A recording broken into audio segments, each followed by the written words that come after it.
And I now give the floor to His Excellency, Mr. Paul Beresford-Hill, Permanent Observer of the Sovereign Order of Malta to the United Nations. Thank you, Mr. President. Excellencies, distinguished colleagues. My gratitude to the United States for calling this meeting, and to the distinguished representatives from France and Ecuador for their interest and their commitment to the humanitarian concerns of the people of Ukraine, and to Ms. Lisa Doughton for her very, very inspiring and very, very relevant briefing.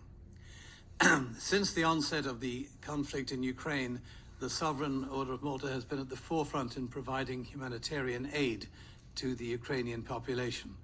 Our work there has impacted over 4 million individuals, resulting in the disbursements of over 60 million euro in aid and resources delivered and distributed in over 70 locations.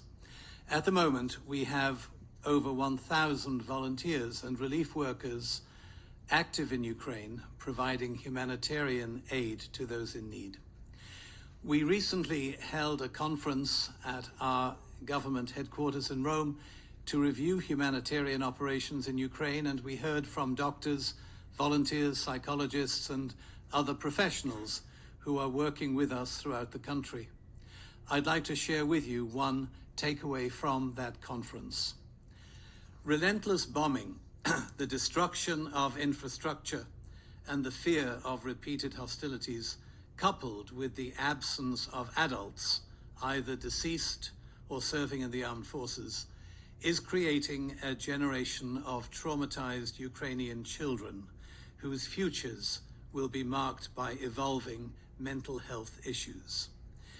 Any child psychologist will tell you that children need a healthy, safe, and secure environment in order to grow, not only physically, but mentally. Across the world, we have become aware of the sheer immensity of mental health issues, particularly as they affect young people.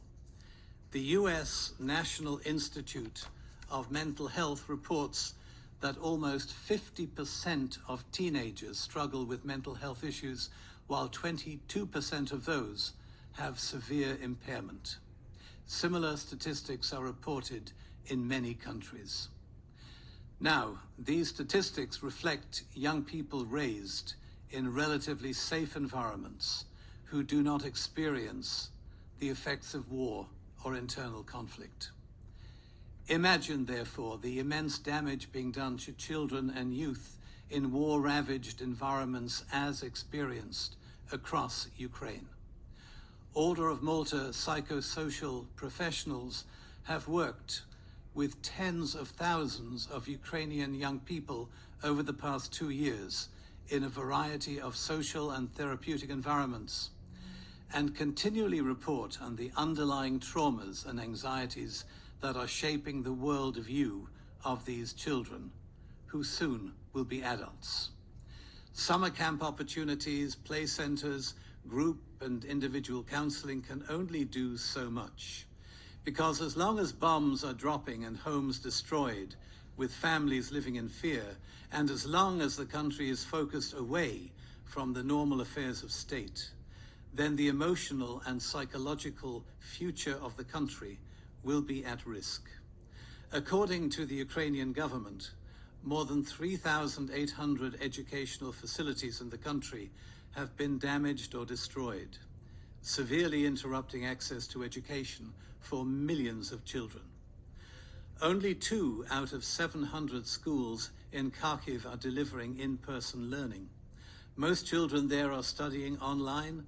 Others attend classes in 5 metro stations that have been converted into underground schools.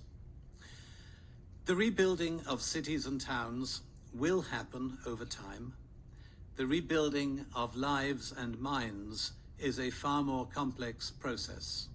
We can only begin when we have peace.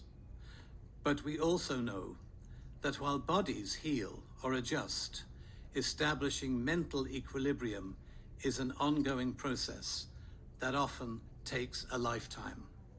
The sooner we find a peaceful solution to the conflict, the sooner the next generation of Ukrainians will find its way.